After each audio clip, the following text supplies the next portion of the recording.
There's been a couple of things since the beginning of the show that we've dreamed of doing, and this was the only one we hadn't done yet.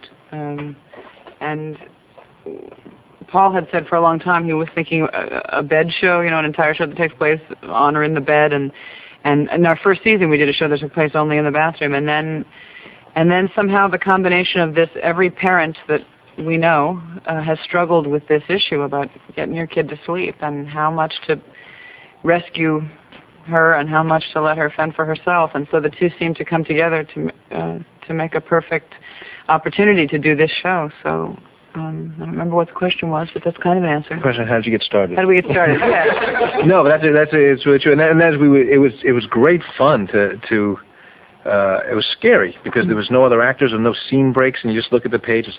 One of us is talking every second, and I don't think we initially thought it would be without commercials. We just wanted it to be one long take, and we realized it's hard to stop that. It was just so much fun, and NBC thankfully was as excited about the show as we were, and they looked at it and said, "Yeah, we're going to do this," which is exciting. I don't think any of this has ever been done. I don't think a half-hour comedy has ever done a show without a commercial, and I don't know that anybody's ever done one shot, one take since, I don't know, Sid Caesar. I mean, those used to be live, but this was really wild. And you had, as the show goes on and on, there's always a little more pressure because if you make a mistake in the 21st minute, you go, oh, now we got to go back and start over. It was great fun to do. Okay, so how many takes did it take? One, baby.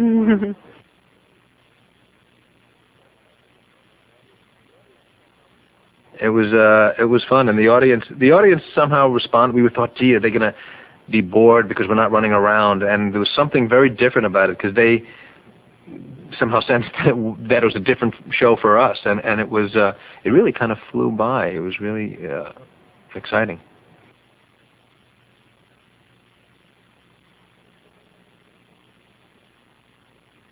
It's incredible that they would trust us to, and stare down whoever they had to stare down to not have commercials in the middle of our show, and we're both very grateful because it wouldn't have been the same show even if it had just been the two of us never moving. If you'd stopped in the middle for a commercial, it wouldn't have been the same thing. They make up for it. It's not exactly a commercial, but in the middle of the conversation, Helen holds up a Toyota, so you get the product placement that way.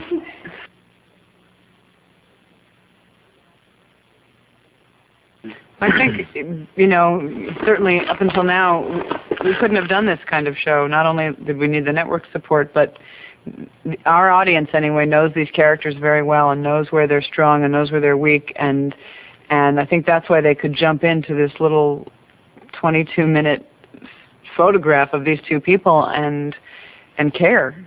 So I think it's evolved in these subtle ways that sort of paid off when we did this show. Did you? It was a different kind of fun. They introduced us and out walked the two of us, like, hi, how are you? We're going to usually we have 9-10 people, minutes. Yeah. But it was a different kind of fun. It was almost a deeper, richer experience. It's awesome. We thought about, when we talked long and hard about adding a child to the show, and people said, well, it's going to change the nature of the show. And this is a perfect example of what we had hoped it would do. Mm-hmm. This was a show you never see the kid, and but it brings the focus back to these two, and it gave us a great story that we didn't have. For all the years we were trying to do this little two-person play, we didn't have a real good reason to do it. And then suddenly thought, what if we have to not go inside the baby's room? So it was an example of the presence of a baby on the show giving us great new stories, and making us really work much harder than we care to ever again. It was fun.